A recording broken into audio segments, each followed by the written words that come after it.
perjalanan menuju Goa Margo Tresno yang berada di Desa Cabean, Kecamatan Ngluyu, Kabupaten Nganjuk, Jawa Timur. Seperti apa keadaannya sekarang? Mari kita telusuri.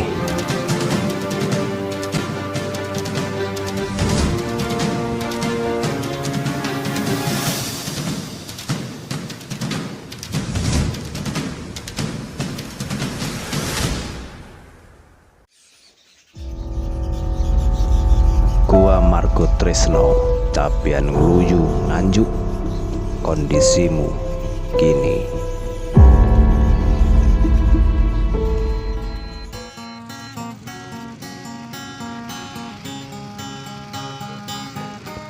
Saat ini kami sedang menuju ke arah Goa Margo Tresno yang berada di Cabean, Kecamatan Ngluyu, Kabupaten Nganjuk. Ini perjalanannya menuju ke lokasi Goa Margo Tresno. Goa Margo Tresno di sini adalah sebuah gua yang berada di tengah belantara, yang di situ sebelum kita nanti masuk ke gua, nanti ada sebuah sumber mata air yang tidak pernah surut airnya, tidak pernah kering airnya, walaupun ketika berada di kondisi kemarau panjang sekalipun. Orang sekitar menyebutnya adalah mata air Ubalan. Nah, ini kita sudah berada di lokasi karena kita kesini hari Jumat, jadi sepi pengunjung.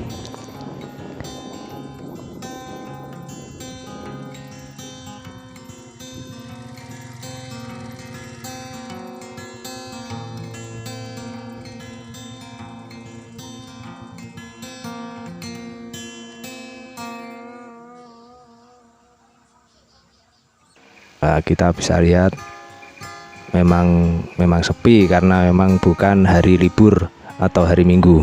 Kita sempat ngobrol tadi dengan pemilik warung yang mengatakan bahwa di sini itu ramai pengunjung kalau pas hari Minggu terutama. Mayoritas yang berkunjung ke sini hanya ke kolam ini, jadi ke pemandiannya, ke kolam renangnya. Untuk ke guanya sekarang, kata yang bersangkutan, itu minim yang masuk ke gua, mungkin karena tempatnya jauh atau gimana, atau memang lokasinya yang menanjak. Nanti kita lihat, kita cek langsung seperti apa.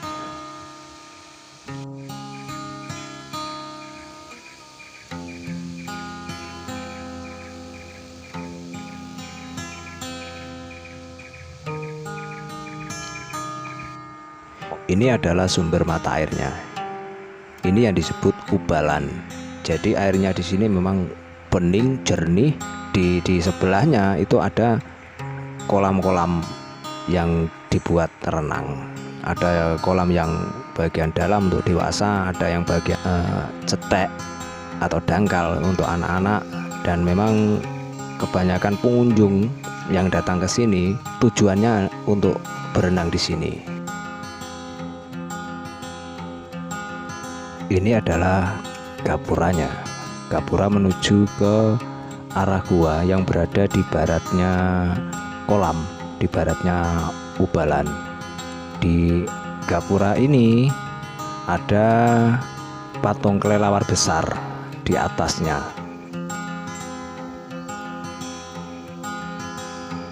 Di kanan kiri gapura ada miniatur Jaya Stamba, sebuah prasasti yang menjadi kebanggaan masyarakat Nganjuk. Ya, itu ada kelelawar di atas. Nah, ini Jaya Stambanya. Tempat ini tempat favorit selfie para pengunjung. Jadi kalau datang ke sini belum selfie di depan gapura ini, kayaknya kayak belum datang ke Goa Margo Tresno gitu lah. Padahal jarang yang masuk ke gua.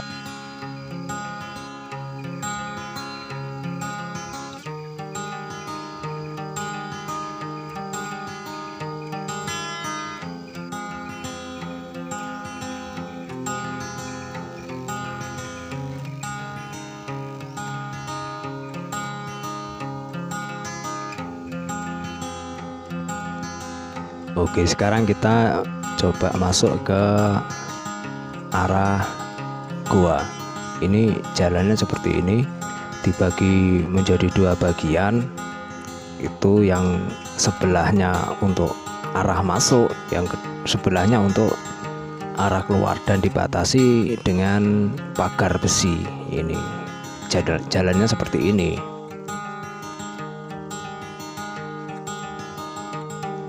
Oh ya, ini tempat pariwisata ini, Gua Margus Tresno ini menjadi salah satu destinasi wisata kebanggaan pemerintahan Kabupaten Nganjuk yang melibatkan warga setempat untuk merawat dan menjaganya. Dan ada sekitar berapa orang gitu yang menjadi pengelola di sini sekaligus perawatnya. Untuk parkir dan sebagainya itu diserahkan ke Karang Taruna. Jadi memang yang bagian pengelola dan perawat itu mendapat gaji, sementara untuk Karang Taruna saya kurang tahu. Tadi pemilik warung tadi sempat banyak cerita tentang pengelolaan tempat ini.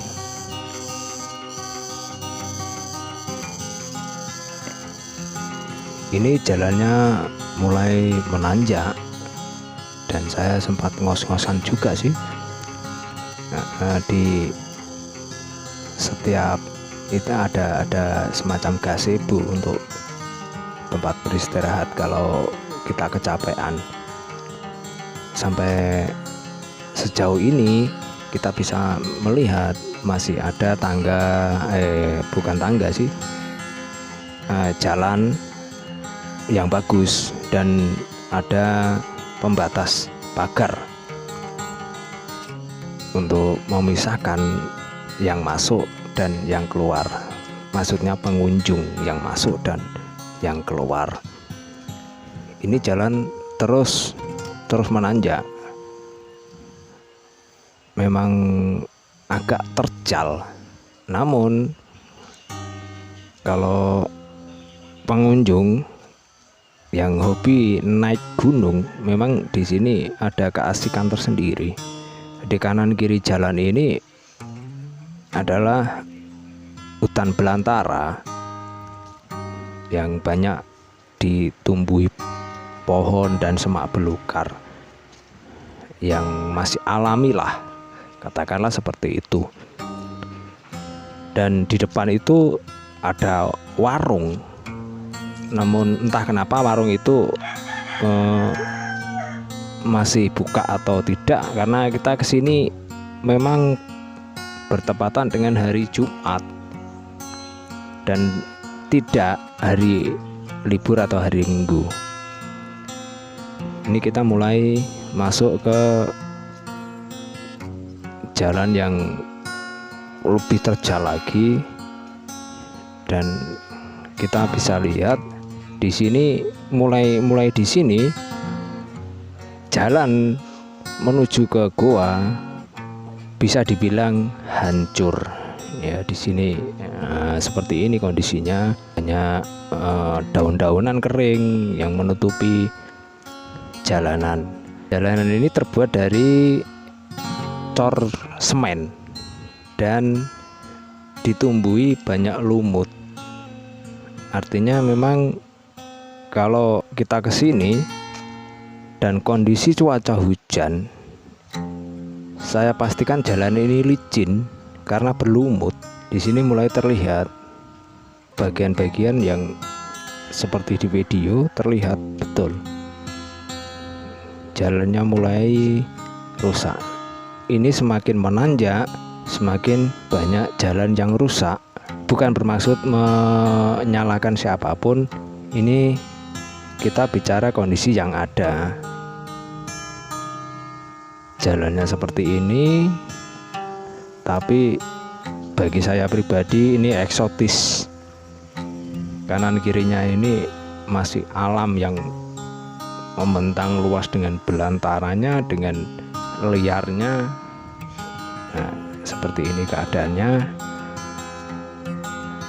Suasananya ketika saya datang ke sini itu begitu sunyi, terdengar suara apa ya, binatang hutan, binatang khas hutan yang kalau orang Jawa menyebut garengpung itu banyak terdengar di sini, dan asik gitu loh. Suasana itu begitu terasa.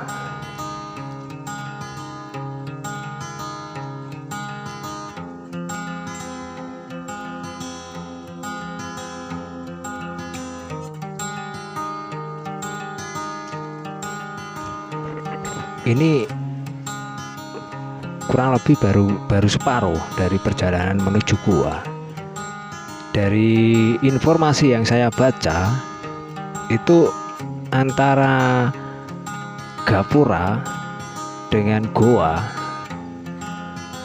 jaraknya sekitar 650 meter, dan itu kondisi kita naik terjal, menanjak seperti itu kondisinya, ya seperti yang ada dalam video ini.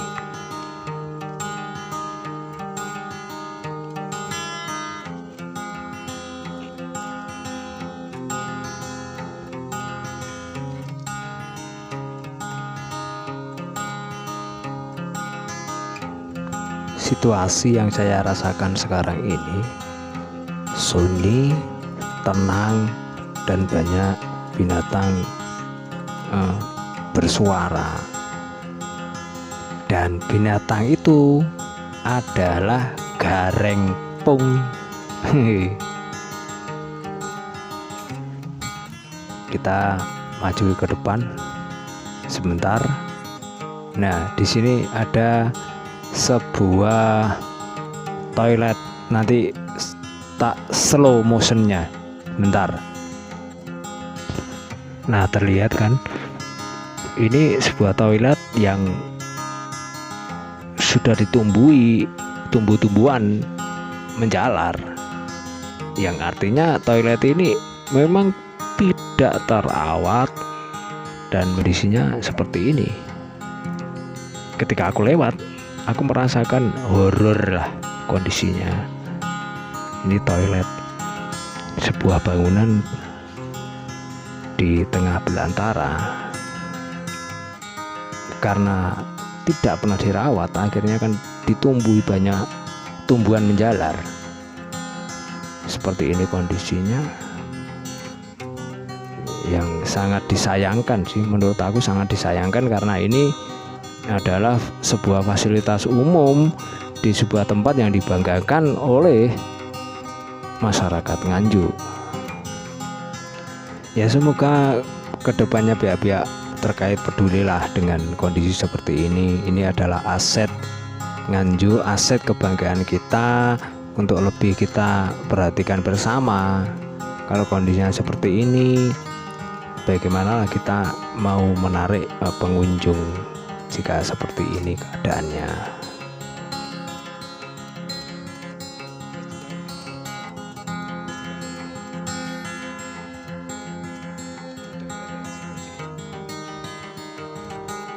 Suasana yang begitu tenang, tapi ya agak mencekam sih karena sepi.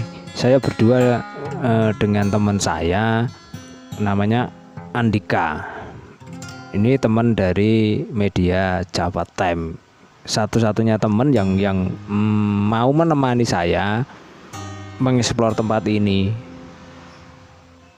Kayaknya kita masih jauh untuk ke goa.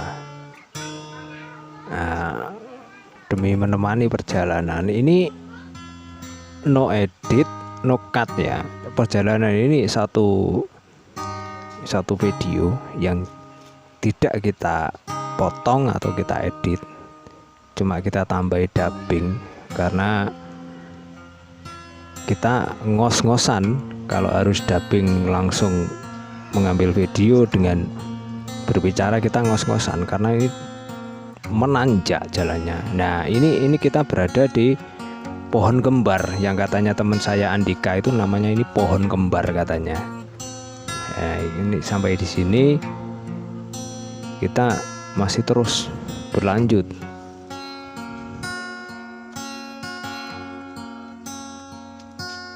Oh iya, saya sengaja membuat backsound dari petikan gitar saya sendiri. Hasilnya seperti itu, wis mbuh saeneke ngono kuwi. Yang penting ada backsoundnya.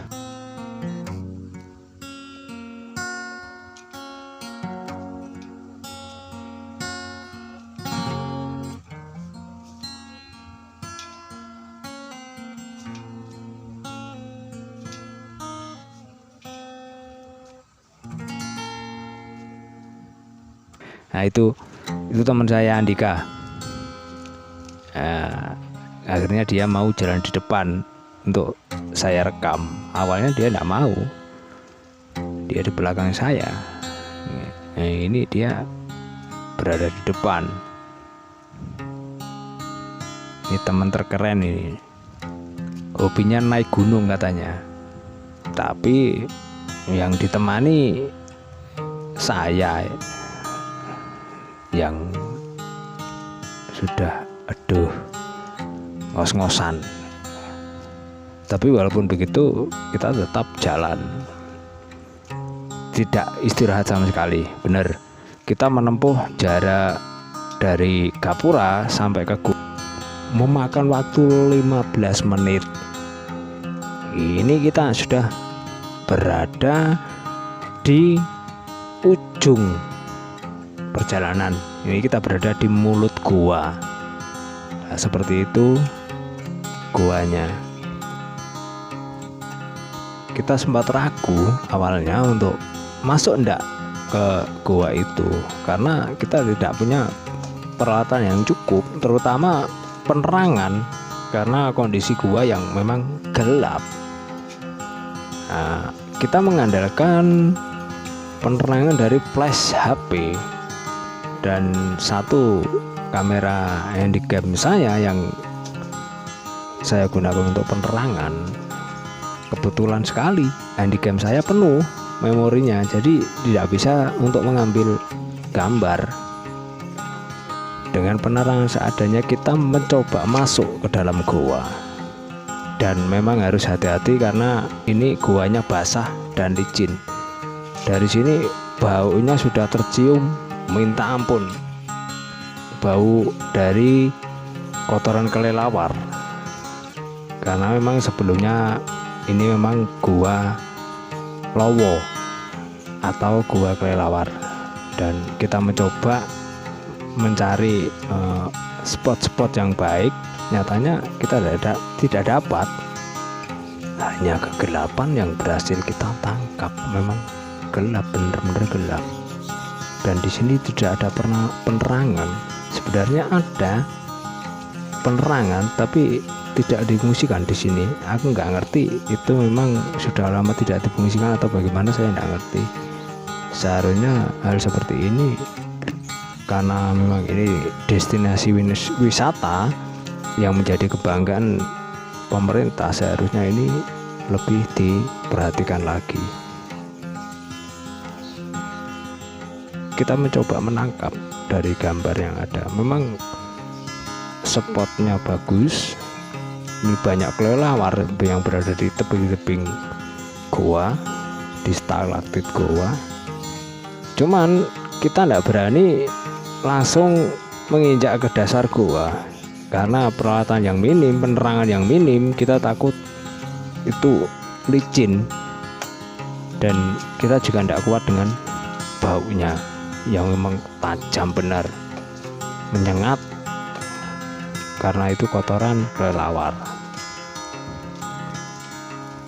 Gua ini memiliki lebar 15 kali 50 meter, itu dari informasi yang saya dapat. Dan mitosnya atau legenda yang beredar di masyarakat, goa tersebut pada zaman perang Pajang itu menjadi tempat persembunyian Punggawa Tlimah. Ada makam katanya tak jauh dari goa, Cuman kita tidak sempat mendatangi makam tersebut. Dalam kisah yang lain, gua ini pernah menjadi pertapaan Raden Alip, seorang bangsawan dari Demak, pengikut Sunan Kalijogo.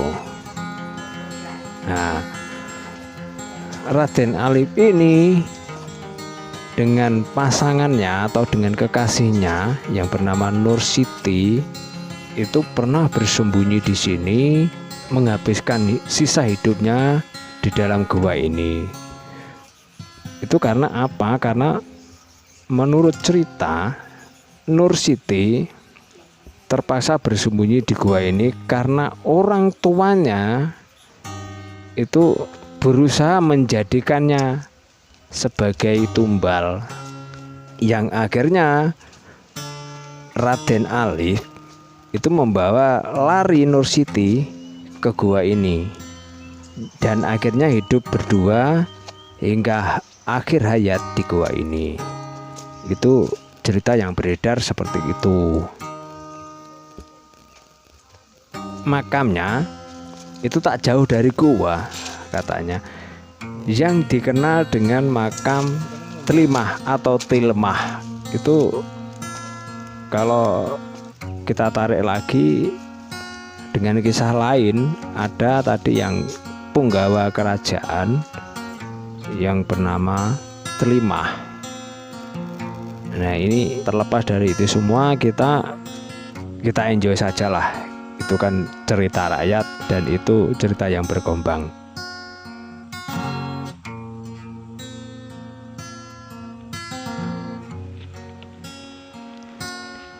Oke, kita keluar dari goa. Ini seperti ini, pohon yang mengapit goa tersebut yang berada di depan pintu goa.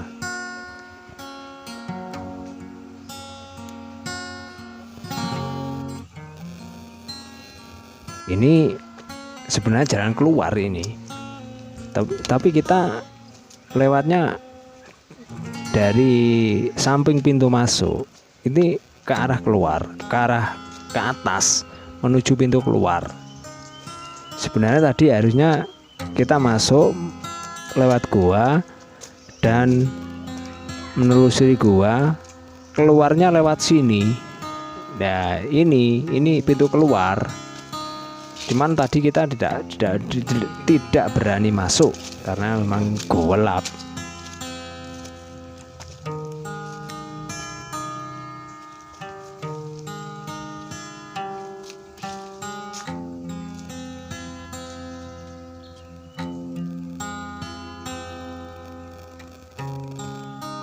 Jadi mungkin sampai di sini saja kita mereview keadaan goa.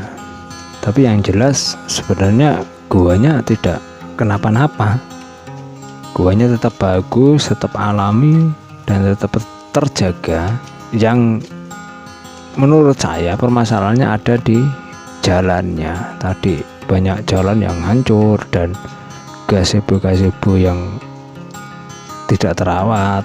Terus ada toilet yang terbengkalai, yang seharusnya menjadi perhatian banyak pihak, karena Dinas Pariwisata Goa Margotrisno itu sebenarnya menjadi tempat destinasi wisata yang bagus, yang menjadi unggulan wisata di Nganjuk. Kan seperti itu, yang seharusnya ayolah kita rawat bareng-bareng atau bagaimana. Jadi goanya justru tidak tersentuh. Yang tersentuh adalah ubarannya, karena di situ ada kolam renang, kolam dan lain sebagainya lah. Wahana-wahana lain mungkin. Bagaimana kita mau mengeksplor? Faktanya keadaan goanya seperti itu dan jalannya seperti itu. Memang butuh orang-orang yang berkeinginan tinggi untuk bisa mencapai gua, karena memang jaraknya cukup jauh dan terjal menanjak. Kalau tidak ada yang punya keinginan yang kuat, koyo apa toh, gua nih tidak akan tahu guanya seperti apa. Saya kira seperti itu. Dan semoga jurnal touring saya ini bisa menginspirasi siapapun. Ayo bersama-sama bangun sesuatu yang baik di negeri yang baik ini. Terima kasih.